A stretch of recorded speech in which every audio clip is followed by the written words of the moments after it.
What's up, comic book fans? It's the man whose ring runs on fanboy energy, the podcasting machine, the big nerd in green. It is the Emerald Enthusiast, here to talk to you about DC Comics with a special guest. Yes, in case anybody noticed somebody new around these parts, we have a special guest. So Donnie, give her the wrestling introduction. Go ahead. So fans of Multiverse Musings, welcome tattoo aficionado, fitness enthusiast, the cosplay sensation of social media. You know her, you love her. She is the one and only Brooke Lee. Oh, thank you so much. I'm really excited to be here to chat with you guys. I've never been on a podcast before where we actually chose a comic to talk about, so I'm really excited. Yeah, first of all, we're so happy to have you here. Happy that you agreed to come on. And no, we didn't bribe her or do any shenanigans like that. No, they didn't. And so one of the mission statements that we have on our network is to focus on comics when we can, because they're the source material for all the shows and the movies that we love. So let's highlight them. Yeah, absolutely. We're going to do a comic book review and talk about a specific cosplay of yours.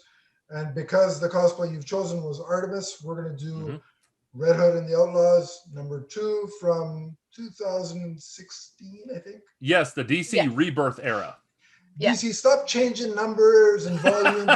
So complicated. Just give me the nice big number. I don't care. Like, I'm collecting already. It doesn't bother. It doesn't intimidate me. Like, really, at this point, my wallet, the lack of money in my wallet after I leave the comic store is what intimidates me. That's a painful one for me too. Yeah. I went in there the other day just to pick up what was in my sub box, and I walked out with 4 more things. And I was like, when I come in here, I got to put blinders on. Like, I can't look around. And the guys at the shop know me real well. And so they'll be like, oh, I read something I think you'd like. I'm like, la, la, la, la. No, yeah. My comic shop has been having some delays with the DC stuff. Ours too. I got a backlog of stuff. And I got the bill and I'm like, oh God. You're like, oh no. that ain't right. That hurts. And then, oh yeah, we're getting a new. I'm like, no, I have no room for statues. Don't talk. You're like, no. I don't need to know. Don't tell me nothing. So I feel the pain. And Donnie, you look at his room. Tells you all you need to know. Yeah, speaks for itself, right? Yeah, exactly. I always get that. I go in there to pick up my pull list, and they're like, "Hey, we got like these 3 variant covers in this week," and I'm like, "No." Oh no. Yeah, you're the variant cover machine. I love variant covers as well. It's a sickness. Oh yeah, I picked all the Green Lantern 80th anniversary editions, all of them. It was a lot. Yeah, it's too much wonderful art. Too much. Yeah, indeed. So Donnie, as you always do, start us off with where do you want to start us with this comic? Give us a starting point. Well, we're gonna jump into Red Hood and the Outlaws #2. And the writer is Scott Lobdell, and the art is by Dexter Soy, someone else who we have recently been talking about with the Green Lantern podcast. That's the Emerald Echo podcast right here on Multiverse Musings. Shameless plug number 1. And so a drinking game every time you did that. Oh, we could have done that. You should have let me know. I don't think my liver could take that. The amount of times he. I think we'd all be under the table by the end of it. Probably, yeah. Okay, so let's start with actually the first issue. You got a little bit of backstory about. They give you the backstory on Jason Todd, with him being the Red Hood, his past with the Joker, death in the family, that kind of stuff. So you get a little bit of you get this snapshot into Jason Todd at that point. And I wanted to ask you a question here, Brooke.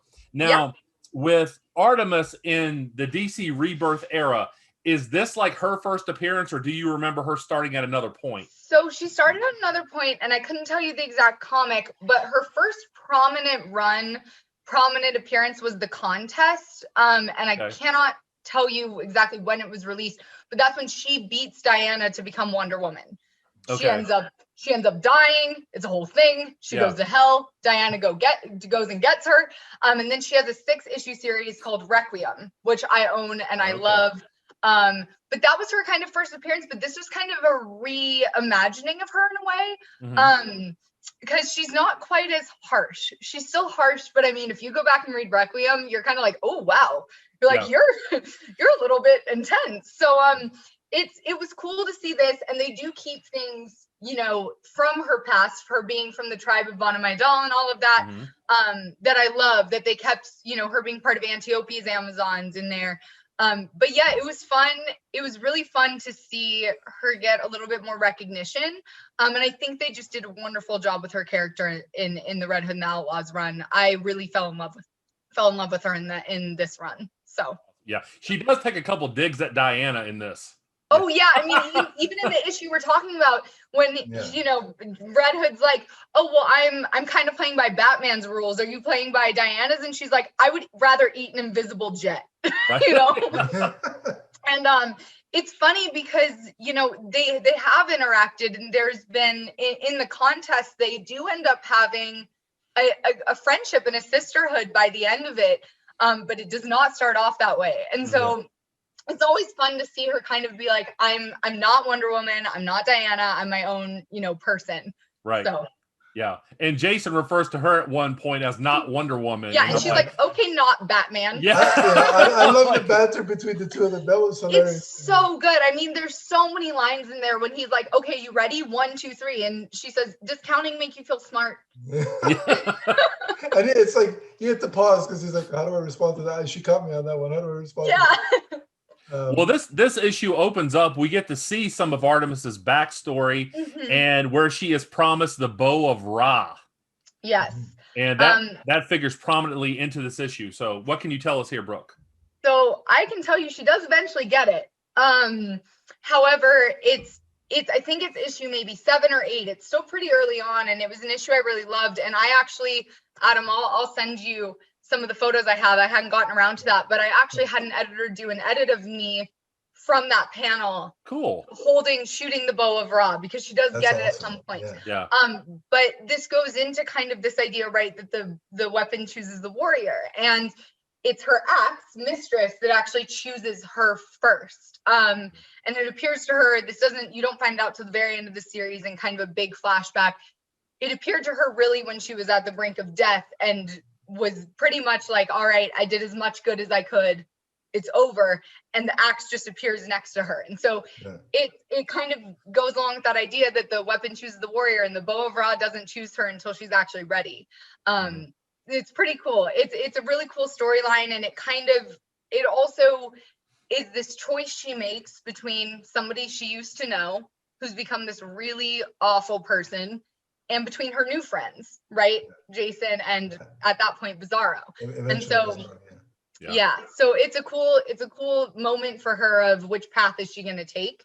And yeah, I mean, as you can tell, I could talk about her forever. She is one of my favorite characters of all time. So I'm so glad that we're shedding some light on her today. I like that the axe, like, she can hold out her hand and it comes to her, like she can call for it. Yeah. And as I was reading, because I read this version of Red Hood and the Outlaws. Like I think I read until it ended.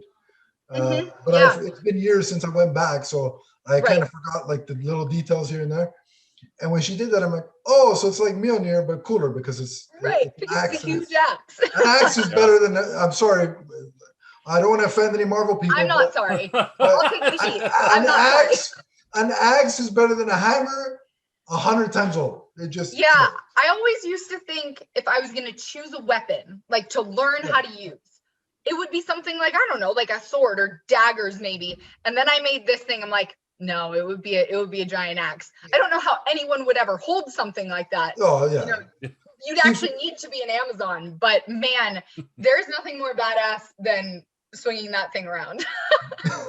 Well, I really like the scene where she and Jason meet up, and he's like, "Get out of my way!" and he opens fire, and she just swings Mistress around, and blocks it all. And she's like, "Men and their guns, so typical, you know." Anytime Jason like tells her to move or get out of the way or do that, I just put my hand on my head and start shaking my head, thinking, "Will you do yourself a favor? Just shut up! like you're gonna get your butt kicked." And Batman can help you. She does kick his butt quite a lot. A few times, and there's a point later in the run where they're undercover but kind of going out on a date, and that's their undercover. And she shows up like looking all gorgeous, and the panel is like, oh, Artemis Grace, I still remember the first time she punched me. Yeah. No, but yeah, I think what for me sells the issue as being so good is the banter between the two, and also, you know, Red Hood is constantly wrestling with trying to abide by Batman's rules. Yeah. It's like he considers himself to be the bad guy, but really he's trying to be part of the Bat family as much as he can. Whereas she's the juxtaposition, whereas like, I'm not Wonder Woman and I want no part of that. And I think that's really interesting. And I love that line from Jason as well, where she says, well, clearly you're not the bad guy. Mm-hmm. And he says, no, I am a bad guy. And it's kind of like he's still really wrestling with the fact that maybe Bruce doesn't see him as a hero, and maybe not a lot of people see him as a hero, but he's still trying to do good. He's just not really giving himself that credit. Yeah. And then Artemis comes in and is like, I don't give a bleep, right? I don't know if I can curse. So I was we try not to. We try. Yeah. So I don't give a fill in the blank about what anybody thinks of me. I know what I'm doing, and that's what matters. And so it's a nice juxtaposition for the both of them. And I think that's part of why they end up really helping each other out and really growing together in that way. Yeah. But you do see that he's still dangerous, because at one point she kind of like, you know, jerks him up and holds him there, and she's like, you know, you're not my equal. Physically, you're not my equal. We know that. But he puts her down with like a charge from his chest symbol. And obviously it hurts her. So it's almost like that impressed her. She's like, all right, I can still beat the crap out of you. But that was she's like, I'll give you credit for that one. Yeah, she said something like, oh, I'm losing my nerve, you know, or something like that. The chest taser, actually, in my Red Hood cosplay, I recreated with LEDs. So I can turn it on and have it blare like blue from the emblem. That was like when I decided I was gonna cosplay Red Hood, I was like, I want to figure out a way to emulate that chest taser. And I saw that Red Hood cosplay that you did, and it looked fantastic, by the way. Thank you. It's one of my, I mean, I feel like I could say this about anything I've done. You could mention a cosplay and be like, it's one of my favorites. Because they're all special for different reasons, right? So yeah. No, but that was a good one. So if like to me, when I saw that, I'm like, all right, if they ever decide to cast Red Hood and it's a female actress, it'll work. And here's the proof. Thank you. It still looks like to me, it's like, all right, that's Red Hood and it's badass. Thank you. Yeah, it's fun, and it's fun to do gender bend characters because you have a little bit more freedom with how do you want to bring that character to life, and it gives you a little bit more leeway, and sometimes that's really fun to have. It was great. Yeah, definitely. So back in the comic, we see that they got a little off track. No, that's fine. That's exactly that happens all the time here. We mean to be entertaining, but we see this reluctant partnership between the two of them, and they're fighting. Jason is infiltrating Black Mask's henchmen here, and and that's the point where he calls her not Wonder Woman. Yeah, and I was like, man, he's taking his life in his own hands. You're pushing it there, buddy. And it's interesting because at one point she was technically Wonder Woman, and it's clear that she. I mean, again, in this continuity, I don't know if they keep that as part of her past, but in DC, she was Wonder Woman at one point. It's so funny. She wants to be so far from associated with Diana, and I think that's a lot of who she is. She wants to be her own person, and as the story unfolds, we really continue to see that she's not about necessarily being part of a group. And I think that's why it's such a challenge for her to ally with Red Hood and with Bizarro. I mean, It's funny because like, I remember when the series was coming out and they announced like the Trinity in this case for this group. And I'm like, okay, on paper, this should not work. Nope, it shouldn't work at all. And usually it does. And usually I get a headache when I read Bizarro. Like it's like I have to work myself up. Like, okay, here we go. Like I got to go back to like 3 years old and talk properly. And it's a whole process when I read Bizarro. Yeah. But I actually this was one of my favorite books as it was coming out, and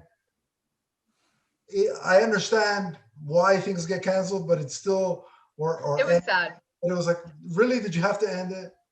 And with Bizarro too, he gives something for Red Him and Red Her, right? That's what he calls Artemis and Jason, something to work for and to bond over, because they both, I think, feel really responsible for him, and they're both two people who at this point haven't had a lot of people individually to be responsible for. And I think it gives them like this common cause and leads to this really wonderful friendship between the three of them that by all means should not work. But it does. And I was surprised too when I started reading it, because I was like, is this gonna work? Like, is it really gonna work? And it so did. So I'm hoping we get some sort of revival. That would be awesome. Because I read this on DC Infinite. I'm in for the whole rest of the run. I'm going to read the whole rest. Yeah. Of it. I definitely want to know your thoughts. Definitely. I got to call out my favorite moment in this. You see that Black Mask steals this entire train car, lifts it upward, and Artemis is like, "Okay, I think we need to follow." Yeah. She grabs Red Hood and just chucks him in. Chucks him up there. And I love how he's working this out, and she's like, well, he's like, I'm assuming you can't fly, and she's like, no, but I could leap that if I wasn't worried about you. And he's like, okay, well, clearly that's not an option. Right after that, she's just like, no, I got it. I'm just gonna throw you to the helicopter. This is not a problem, right? And that's when we see the aforementioned Bizarro. It's not the Bow of Ra that's on the train car. It's Bizarro. So that's our first look at Bizarro in this series. So and it's funny because when you see him in this final page, he looks like just a clone of Superman. Yeah. And I got to give this version credit. I love the way they transitioned him from that to Bizarro. I thought it was very clever. Me too. As opposed to him just coming out and looking deformed. Yeah. It's a transition from him being out in the world, kind of, which is damn it, this series made me feel really bad for Bizarro, it's like, I know, why you gotta do that to me for? Like, it did this thing where I was like, no, he's a precious baby. Nobody hurt him. Don't hurt Bizarro. When he had the doll, later, spoilers, Donnie. Later on, he has the doll. My heart. Right. And couldn't do it. And then after what they did to him after, when he like advanced up, kind of sort of thing, I'm like, no, I like little baby Bizarro. Like that was my me too. Like, I like him as a little baby. Leave him like that. No, bring him back. Yeah. Don't make him smart. I really like the banter in this issue. The dialogue was really good. The energy that this issue brought, I thought was a lot of fun. And I can see how people were drawn into the series back in the day. So absolutely. Yeah, for sure. And it does. Even for, even the first issue really hooked me right away, even though it was mostly exposition. But what a great second issue to really draw people in. And to end right with them finding Bizarro is a great cliffhanger. Yeah. Oh, that last page, the splash page was great. Mm-hmm. It was just Okay. Now I want to read the rest. And I really love that they had both covers on DC Infinite, but the one where she kind of has Red Hood locked in like a chokehold, and he's like, what have I gotten myself into? I'm surprised he didn't print that out and make a. The Amazons don't know the meaning of the term uncle, because she's not letting him go. Right. What is this giving up thing? You stop breathing or not? Right. Me and one of my good friends, Jordan J Cosplay, I think he's Jordan Red Hood 1 on Twitter, but he's going to try to make a trip out here. He's the reason my Red Hood turned out as phenomenal as it did. He's got incredible Red Hood cosplay. So he's going to try to make a trip out here so we can do an Artemis and Jason shoot. And then I am going to try to get my partner to be Bizarro. He doesn't know that yet, but that's okay. He'll find out. He'll find out if he watches the show. But, He's like, look, so I have a suit for you. Well, maybe if she talks him into it, we can have them both back on the show, Adam. Oh, that would be. I'm down for it. Yes, that would be a blast. Let's do it. But the rule will be he can only talk like Bizarro. Yeah, that'll be great. That'll be even better. That's great. But yeah, I just for me, this comic, it really, because I had kind of dabbled with Artemis, but I had no extensive knowledge of her. So this was a real eye opener to the character. I think they did a great job kind of giving her an introduction in this. They definitely leave you, at least somebody that has never really done a deep dive on her before. They left me wanting more. And again, the fact that over the course of the series, they could make me feel something for Bizarro other than I got a headache. Right. Is a testament to the writing. Dexter Soy can draw anything, and I'll think it he's looks amazing. incredible. I mean, and I love how he draws Artemis. I mean, she's a beast in this, and she should be. She's an Amazon, but I love the way she's drawn. Yeah. Like as a woman, that's very empowering. As somebody who's been like lifting weights for like a decade, it's like, oh hey, like I don't look that jacked, right? But like that's more aligned, right? But she looks like a badass, and she's like it looks at least normally evenly proportioned. Right. Yeah, a more normal proportion. As much as Amazon, but as much as I love Michael Turner as an artist, God rest his soul, but it's like some of the imagery is like, okay, that's not realistic. Like, and I mean, I think it's fair to have less realistic imagery, or even the way you draw figures can be more unrealistic in comics, and I don't think there's anything wrong with that. But it also is really nice to see an Amazon drawn. Like a built Amazon, and I just put that on Twitter recently, and especially guys, and there are some guys who are just like, oh no, I don't want to see muscular women, right? Yada yada yada. I'm like, they're Amazons. They're supposed to be big and jacked. It's like they're supposed to be jacked. They're supposed to be tall. That's part of the character. They're supposed to scare you, okay? They're supposed to be able to kick your butt, like that's the whole point. And why we just saw in this issue perfectly illustrate why that works. So exactly. Hey, listen, that Wonder Woman movie, for example, all those ladies were stunning, and I was afraid of all of them at the same time. I want to be on this island, but I don't at the same time. The Amazons on screen. I mean, that opening scene to Wonder Woman 84, where it's the flashback to Diana as a child. I watched that. I think as soon as they released that clip, because I think they released it before the movie, I just sat there and I watched it like 5 times. I was like, this is everything. Like as somebody who has always loved the Amazons and always felt drawn to them, to see that on the big screen, to see women who, I think they brought in power lifters, weightlifters, bodybuilders, like other intense athletes to play them. I thought that was so cool. Full agreement. All I know is that my niece, because we watched it over Christmas time, and like we were all, just the core of us were here, and my niece was watching, and she was watching that sequence, especially because it's got little Diana there, which that kid is adorable, by the way. Just want to throw that out there.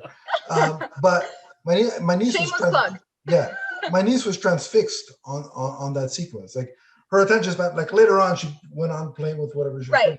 But for those couple of minutes, she was like, oh my, she was. There's something about seeing yourself, on screen like that. That's just so cool. So representation does matter. Right. That's how I feel every time I see Gorilla Grodd on screen. I'm like, that's me right there. You're like, look, where's they? It's like when I see Clark Kent, but then when he transitions to Superman, it's over. I'm like, I can't compete with that. I'm done.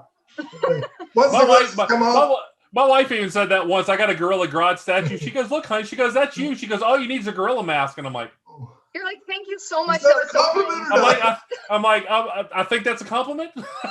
For me, even if it wasn't, I'm gonna take it as one. There you go, exactly. For me, once Superman rips off the glasses, I'm done. I'm out. I got nothing here. I can't compete with this, so it's over. But no, this comic was great. So I guess we should do what we usually do, Donnie. Okay. Rate the issue. So, Brooke, how we do it is usually 5 for the story, out of 5, and then out of 5 for the art. So we'll give you the honors of going first. Yeah, go ahead, man. I mean, I think it's pretty obvious I'm going to do 5 and 5. I love Dexter Soy's art, and he actually saw a photo of my Artemis cosplay and reshared it, and I basically fainted. I was like, what? I was like, you just... Okay, but the way he draws Artemis, I mean, everything we just said, and the way that he draws the fight scenes is something I love too. Like there's visceral action, and then like we kept saying, the banter is just so good between the two of them, and you start seeing their relationship develop so early on in the kind of friendship they're gonna have, and I love that. So awesome. 5 out of 5 for both for me. For me, I'm gonna agree. The story was a 5. The banter was fantastic.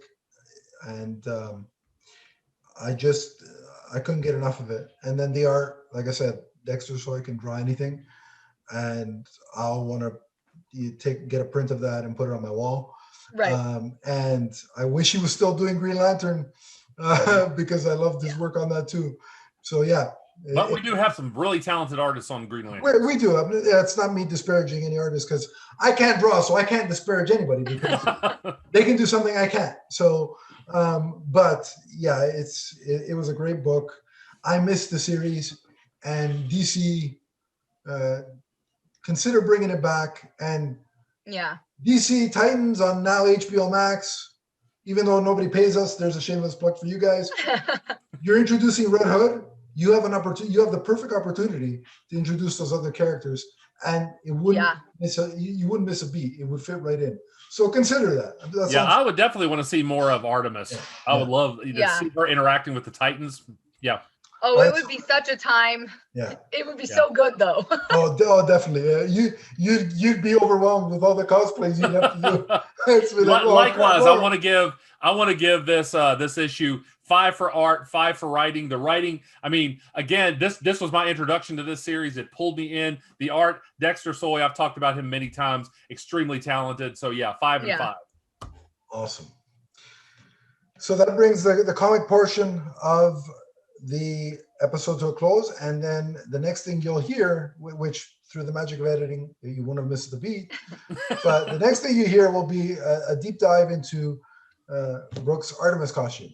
Yes. So stay tuned for that. And we're back, and as promised, the cosplay segment of our interview with Brooke, who is still here. She didn't leave still here, yes. as soon as the first portion ended. And we're back. Always wanted to say that. There you go, Donnie. You got that out of your system. There you go. Oh boy! All right, so I guess I'll start us off with the questions. So, Brooke, when were you introduced to comic books? So I must have been 8 or 9. My grandpa actually got me for, I think, my birthday, a She-Hulk comic. So it's really interesting. I ended up like going down the DC path, but it was a She-Hulk comic, and I remember I was always into art. I loved to read. I was either always reading or drawing. And so when he handed me a comic book, I was like, what is this? Like, I was like, this is everything. That's the two things. And I remember always just wanting, and I didn't know at that point in my life where to go to get the next issue or how to get the next issue or even if there was another issue. And so it was always in the back of my mind. And so I just started Googling because I always was looking for new characters to draw. And so I ended up going down a ton of different rabbit holes and ended up shifting more towards DC without really realizing it. And it was something that, I wasn't necessarily reading comics since that time, but I was always, reading into every character's backstory and learning about them and drawing them. And so I got back into comics much, much later, but it was introduced to me very early, and it's what sparked everything else. So you weren't Googling when you were 9, just to confirm. Like, where were you? I was. Okay, now I feel really old because Google wasn't around when I was 9. I was, yeah.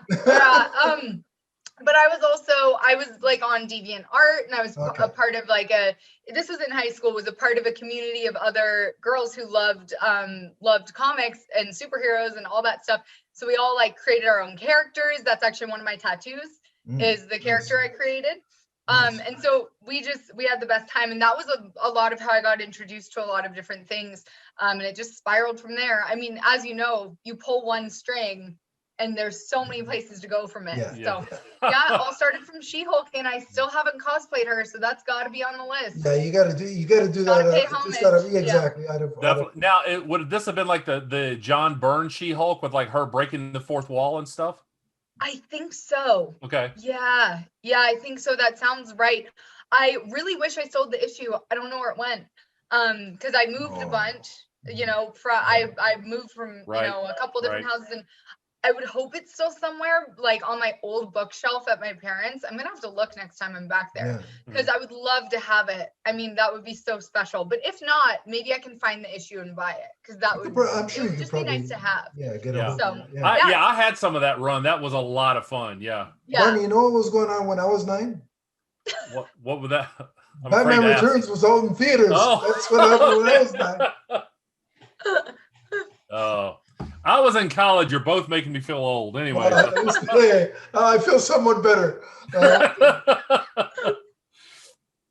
So, Brooke, who are some of your other favorite comic book characters?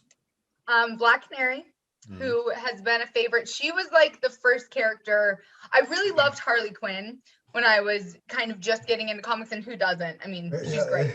Yeah. But I shifted into like I started figuring out, you know, just as I Googled, right? I was like, who's Black Canary? She looks really cool, and I love so much about her. I own so much of Gail Simone's Birds of Prey runs. That's great. Yeah. They're so good, and I love the way she writes Dinah. I mean, I personally love her with Ollie, but it was so great to see her on her own as well with Huntress and you know, and Babs. And so she just was always the epitome of like, she's always who she is, and she's always standing up for what's right, but she's also not, she's like very feminine, but also badass. Like it was like everything you could want in one package. And I was like, I want to be like that. Like I was like that. She's just so awesome. And so she was my first like love as a comic character, you know. And then Artemis definitely took a top spot as soon as I read her. And then most recently, Andy Curry from Future State Aquaman, hands down top 3. Love her. She just, I'd never read a comic and been like, oh, that's something I would say. Oh, that's something I would say. Oh, like, so that was a real joy to bring to life. I just shot her recently with one of my favorite people to work with, Cortex Studios, and he's a good friend, and we had the best time. So those would be my top 3 for sure. Yeah. And just to give the audience a spoiler, I've seen some of those photos. And again, another fantastic cosplay. I promise I'm not just trying to get her back here, so I'm saying this. I'll come back. You already got me hooked. They really are great cosplays.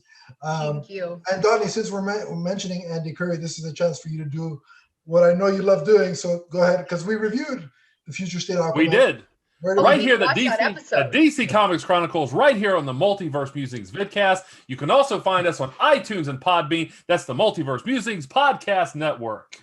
I was gonna say we're like the Austin Matthews and Mitch Marner of puns. I really love it. It's a great like juxtaposition. But no, it's actually my introduction to you, Brooke, was I saw the Green Lantern Black Canary cosplay from Deceased. See, why didn't you send me that one first, Donnie? You sent me the Flash one. So that one, and I'm like, what? It's cool, but go ahead. You're like, it's cool, but I need something more. The Green Lantern Black Canary one is one of my all-time favorite cosplays, and it's funny because I love to make stuff, and I made nothing from that cosplay. And normally there's stuff I've bought that I love, but there's always something special about making it. Yeah. Yet that cosplay, I did not make a single piece on that, and it is one of my favorites because one, that storyline, that entire, it was just, I mean, honestly, for me, it was like perfection. I was like, this is everything. Yeah. I could have wanted, you get to see Dinah really, I mean, you see how loyal she is and how much she loves Ollie. I mean, she won't, you know, no spoilers, but she won't let him go, you know, even after a point where it would make sense to. And I feel like she's definitely a character who's worthy of a ring. And it was cool to see her get one. And I mean, the stuff she did with it, you know, making, you know, spoiler alert, she makes a megaphone. Yeah, giant megaphone. It's awesome. I have an edit like that. I'll send that one to you guys too. Awesome. Yeah. One of my favorite things. Like, I'm not a horror guy, but, you know. Yeah, I'm not either. DC was like, all right, I'll give it. It's Tom Taylor. And again, that guy could write anything. And yep, I agree. I'm like, he's already sold. Like the new Superman, son of Kal-El, that's what it's called. Yeah. I've already pre-ordered that because like you just know. I mean, and I love his writing as well. And I just think I have the hardcover of Dead Planet, which is like that final closeout, and then the Unkillables. Yeah. Which I loved. I loved seeing what the villains were up to. Red Hood there. Such a cool story. Yeah. And so I've pre-ordered that, and his Nightwing run is fantastic. Oh my god! Like I've not read that yet, but I've heard great things. You have to read that. It's a must. Okay. It's added to my list. It's a must. All right. So now that we know some of your favorite characters. I want to transition and ask, so what got you into fitness and what is your training routine like? If you can tell us a bit about that. This started, like, I say it all the time. I'm like, oh my gosh, I've been lifting weights for a decade. Like, it's now a decade officially. And it started when I started going to college. I was kind of obsessed with not gaining the freshman 15. And actually, I'm not going to say kind of, trigger warning for eating disorders, body dysmorphia.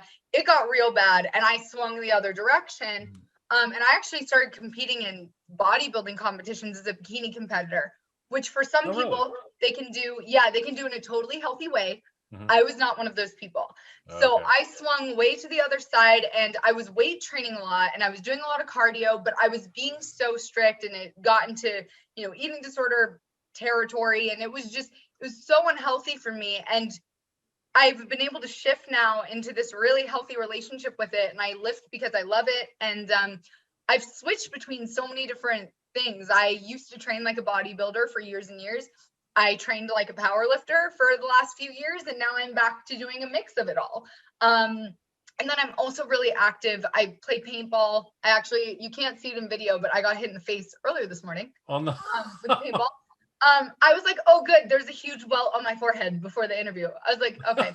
So I play paintball. I ride motorcycles, dirt bikes. So there's a lot of activity for me outside of weightlifting, but we have a home gym. So it's great. It's great for stress relief and it's really come full circle. I mean, for me, cosplay was a big part of that confidence and of coming into the fitness and the health aspect of it all with a healthy mindset, because when you're dressing up as your favorite characters and they're all these badasses, it's hard not to feel confident, and that can kind of translate to other areas. And definitely a longer story than we probably want to go into, but it took a lot of time. It took a lot of therapy and it took a lot of healing to get to a place where it's all healthy and coming from a good place. But I am there now and I've been there for a good few years and it's really awesome to be approaching it that way. And honestly, some of the time when I'm like, I don't want to work out or I'm just not feeling it, I'm like, okay, but do you want to look like an Amazon? Because if you do, you gotta like go lift some weights. Like, that's a good motivation. I like that. But it's also been great to see, like we were talking about with Artemis earlier, seeing her drawn that way. It's empowering as a woman who's like, oh yeah, I've been lifting weights for 10 years. Like I have a little bit more muscle mass than some people might quote unquote like. And so to see that reflecting in characters you love is always really, really great. So it's funny that you say. No, go ahead. Finish your thought. Oh, no, go for it. No, it's funny that you said when you don't want to work out, you're like, but do I want to look like an Amazon? That was basically me every time that because I do karate. Yeah. Oh, nice. There were days that I don't want to go, but I'm like, yeah. And like, I still tell myself this now. Do you want to grow up to be Batman? Realize, yeah. Mentally, I know that's never going to happen. But I thought you were going to say you want to look like an Amazon, Adam. No. Well, I turned that whole group into shambles if I tried to do that. But no, but it's like when I signed up to karate, like my parents were doing it for my health benefits. But in my head, when I was 9 years old, I was like, okay, there's three things that could happen here. I'm either going to become Batman, a Power Ranger, or a Ninja Turtles. None of those three happened. Power Rangers and Ninja Turtles, yes. Oh my gosh. But none of those three happened, and I'm like, you're like, and I'm kind of disappointed. I'm not cheating in life. Like, what's going on here? No, but yeah. So I totally get that. I grew up wanting to be a Power Ranger as well. Okay. 100%. Yeah. But yeah, it really transitioned from being. I was always an active kid, and then it transitioned to being something that really was coming from a not great place. And it's so great to have it be coming from a place of like, I want to take care of myself and I want to like look like badass. And those often feed into each other when you're lifting weights. So, and it's great because like I said, I'm an active person outside of just working out. And so I definitely feel it. Like if I've been slacking on, my cardio or things like that, we get out on the paintball field and I'm like, I can't do this. Like, I'm like, okay, I need to get back in that sprinting shape. So I'm gonna be in trouble when my karate school reopens again because it's been a year and a half of not being there, and it's like, okay, this isn't gonna be fun. But yeah. Well, Adam and I have talked about this. I was really grateful when the gym shut down for the pandemic that I had like collected some equipment for home. Yeah. Because we needed it during the pandemic. So yeah, there was no other option. I mean, that saved us. I mean, I was really lucky. We have a squat rack and a bench and some adjustable dumbbells. And it's like, you can do really anything you need to do with that. And so it was a huge blessing. Yeah. Awesome. Yeah. And I'm glad you came out the other side of that. Me too. And cosplay was a big part of that self-confidence because there's things that I wear for cosplay that if it was like a regular piece of clothing, I would never grab, you know, and then there's certain characters you want to do, like Starfire is a great example. I'm like, how's that gonna all right, I guess I'm gonna have to figure out how that's gonna go on my body. Okay. Yeah, I saw the like kind of modern Starfire that you did recently that I thought it was magnificent. Yeah. Thank you. That was a fun one. That was a take from one of her skins from the Injustice 2 game. And that was a really fun one because I like her Rebirth outfit, but it just wasn't my favorite thing. And I'm actually going to do my own design for Starfire later this year. So I'm really excited about that. Well, walk us through the creation of one of your cosplays, whatever you would like to say. Okay, so we'll go with Artemis. So you can see Mistress back there. Yeah, there we go. The Artemis armor is pretty standard for most cosplayers who are armor builders, foam smiths, whatever term you want to use. But EVA foam, I got mine from SKS Props. It's really, really nice foam and it Dremels real well. And so that's what I use pretty much for all the pieces. I also got pre-made foam bevels to do all the edging, so I didn't have to cut all those little strips out. All the round details, this is a fun one, are googly eyes.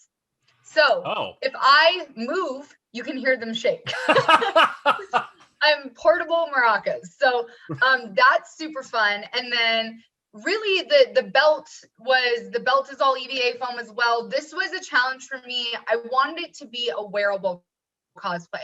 The other most wearable armor builds I have now are Ravager and Dove, but they both still have certain issues. And Artemis that's true for Artemis as well. There's a lot of leg armor, but I can move around in it totally fine. The belt, you know, I'd never gotten a belt to sit quite right. And I figured out using sew-on snaps to close it was like the way to go.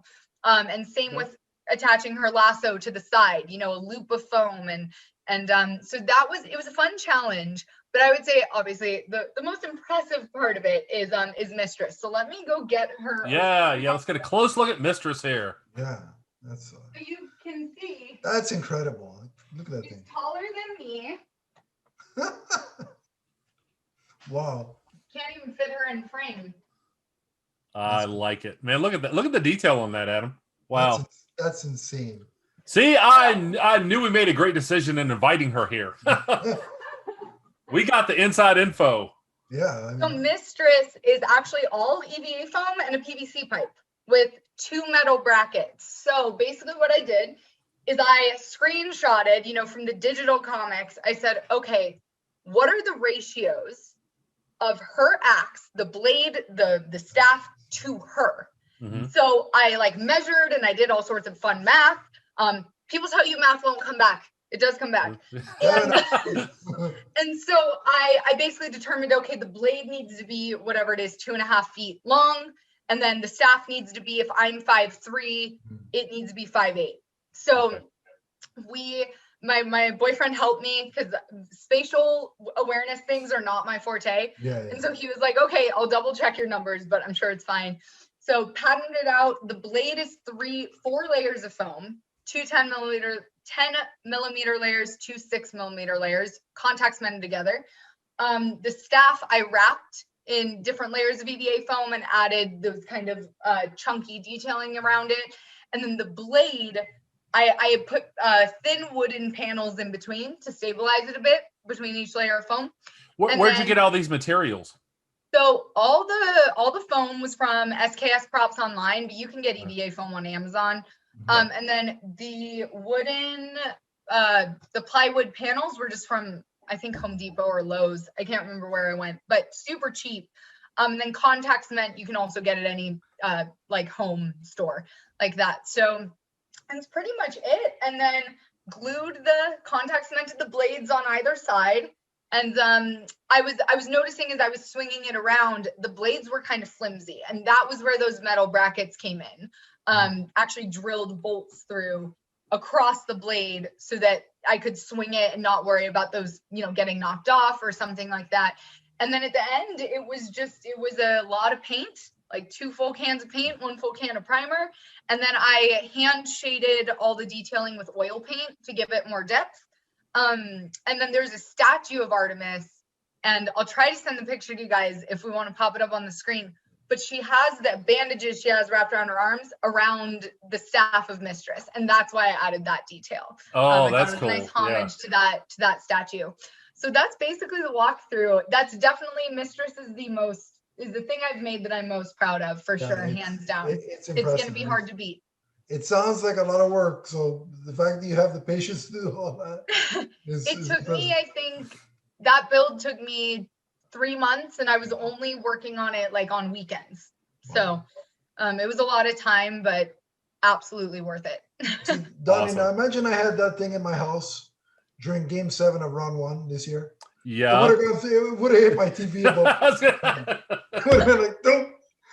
It's a good thing that wasn't around. No, thank God. But, so one of the questions I have is, like, when you do a photo shoot, what's that experience like?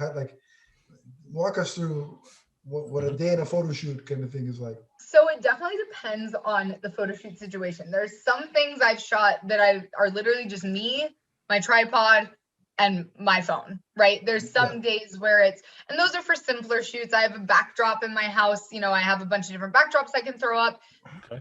But I much prefer to shoot with one of my good friends, Cortex Studios. I mentioned him before. He is the man behind the newest photos I've been sharing. So Andy Curry, Green Canary, the new Artemis photos.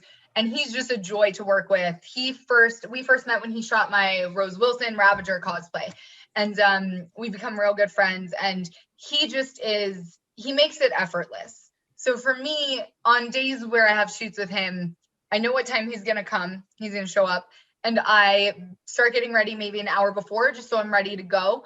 Depending on the cosplay, it could be less time. It could be more time. With Artemis, it's usually, 30 minutes, because the wig is it pops right on. And then usually my boyfriend Nico has to come with me to most shoots because he's my handler, and to buckle things I can't reach, and to he's like, you really should have put your boots on first. I'm like, I know I should have put my boots on first, but I didn't, and now I need you to help me. So do you have to stretch and warm up before you do all this? Honestly, it depends. For some shoots, I definitely do. Like, I have to get a little limber. Like, for Artemis, I lifted weights before because I wanted my muscles to look bigger. Yeah. Because I was like, she's an Amazon. Like, I want to look like a badass. So that was kind of the process with her. And we just drove to a really pretty park right down the street that kind of looks like Themyscira. Like, you can kind of like trick that. So we did that, and it was wonderful. But with him, with shooting with Alex, it's the easiest thing because he does all the work. I just got to show up in my costume and pose. So, and then there are times where he's unavailable, or there's been times I really want to shoot something, and Nico will actually take photos with my phone. So that's really helpful as well. But it's always fun, no matter what. It's always fun to put on a project you've been working on for so long, see it all come together, and then seeing the photos after and just looking at that thing that you've spent so much time and energy on culminated. It's the best feeling. Now, Donnie, imagine she's in there like the whole get up, and you tell her you should have put the boots. Like, who's going to tell her? You should have really put the boots on for. Especially she's got the accident and be like, okay, just put whatever you want on first. And you know what? Never mind. Just do what you want. I'm going to be over here in the corner. Right. No, but it's some of them are they've all the ones that I've seen have been impressive. Thank and you. Especially the cool stuff is when it has the backdrop, so it looks like a comic cover. Yeah. Awesome. There's some really incredible editors out there who have done some really amazing work for me. And it's always so cool to see something go from, maybe even a photo I took in my house to looking like it came out of a comic. And I'm always just blown away. Yeah. So that's always a fun addition too, after a shoot, to kind of reach out to some of my editor friends and be like, hey, do you have any fun ideas? Yeah. There's some cool Green Lantern ones I'll have to send you guys. I have a really cool Jessica Cruz edit and a really cool Aricia Rab edit. Okay. So, yeah. Awesome. Yeah. Now, have you ever gone to like conventions with some of these cosplays, or just? So I started cosplaying in July 2019. Okay. So COVID hit real close after that. Yeah. So that was really early on in my journey as a cosplayer, and so we did go to the local con. We went for a day, but it was so hot here because it's Arizona that I almost couldn't even. I was gonna overheat in my Tigress cosplay. That's what I was gonna wear, and I was like, I can't do that. Like, I also, this may be TMI, but I sweat a lot. And so I will sweat through costumes and it'll be very noticeable. And I was like, I'm in bright orange. I don't know if I really want to. That's the best idea. So I went as a more casual, like Tigress. And then we walked around, we had a great time, but I am so looking forward to being able to take some of these projects, physically out there.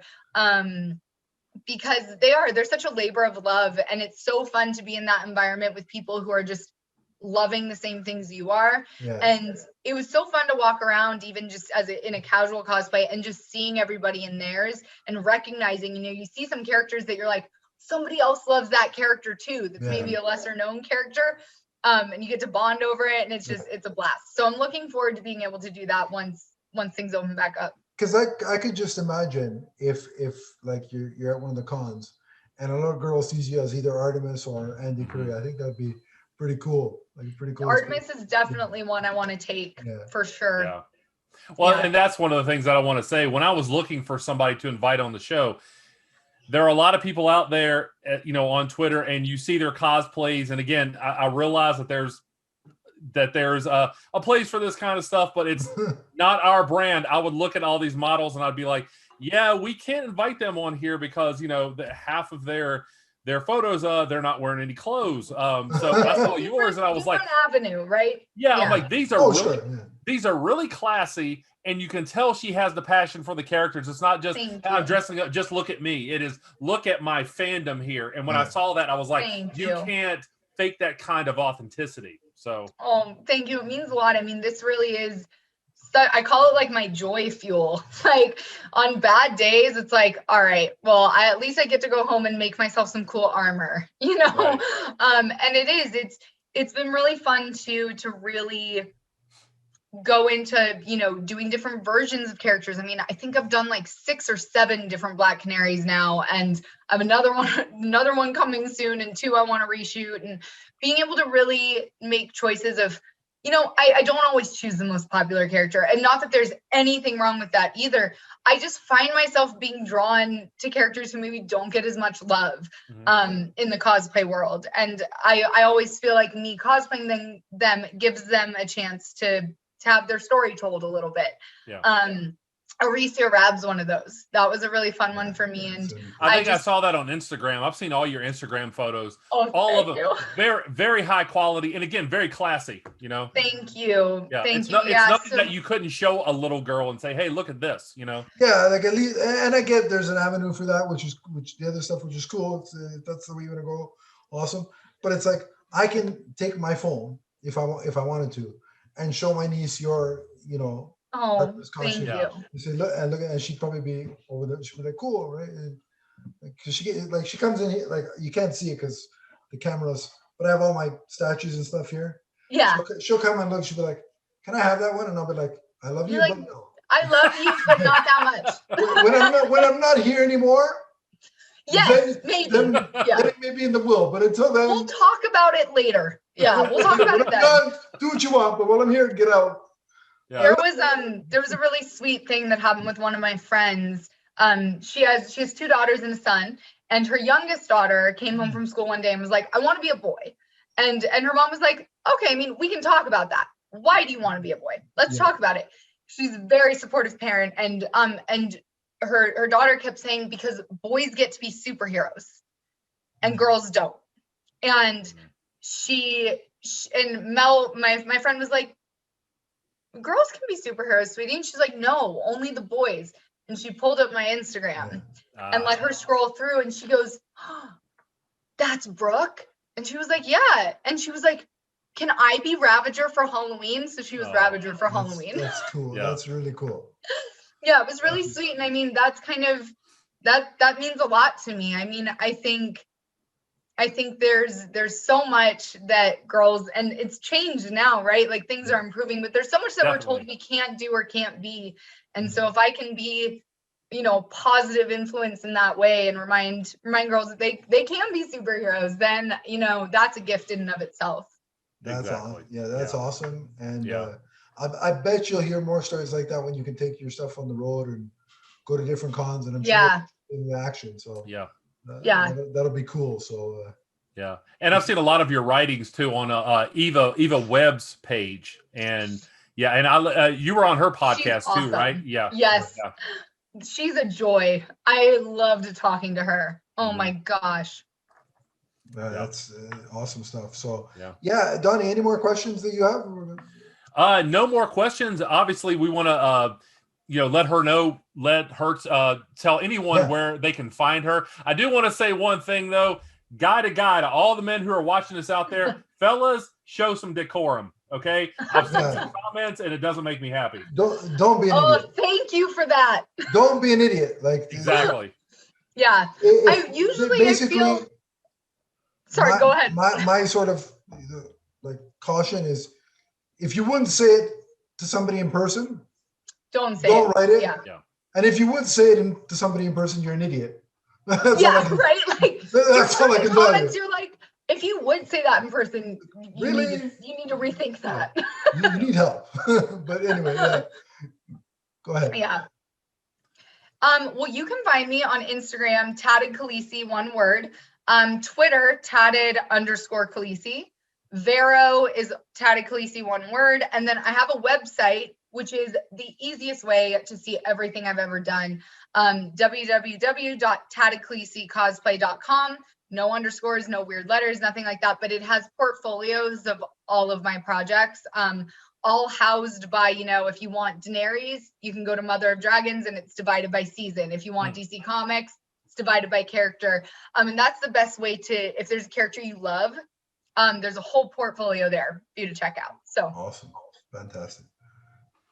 Now, Donnie, not that anybody would want to talk to us after all that, but if they want to talk, after you've searched all her platforms and followed her and done all the thing, if you still want to talk to us too, goofs, then where can you find you, once you get your big dose of all that aesthetic greatness, if you want to talk to the Graying Gorilla, then you can find me on Twitter as the Emerald Enthusiast. Let's talk comics, let's talk collectibles, let's talk Green Lantern. So does that mean I'm a depowered Clark Kent? Is that what I'm calling myself? Anyway, yes. If you want to find me, it's at Adam_Leafs fan. If I had enough letters, it'd be disgruntled Leafs fan, but I don't. So there it is. We also have that's implied, okay, for all of us Leafs fans. Well, there may not be hockey fans here that don't know what I'm talking about. There it is. There's colorful language on my Twitter regarding the Leafs, so be careful. But anyway. There's also a Multiverse Musings Podcast Network Facebook page. Go there, click the link. I'll add you, and we can continue the conversation there if you'd like. Until next time, we hope you enjoyed this interview and this comic review with Brooke. We hope to have her back. Yeah, it was an honor. It was an honor, Brooke. Oh, it was a blast for me, and I would love to come back. All right. Awesome. And we'll work that out, and you'll see her again. But in the meantime, I guess Stay Super is good for this round. Stay super. See you, everybody. Bye.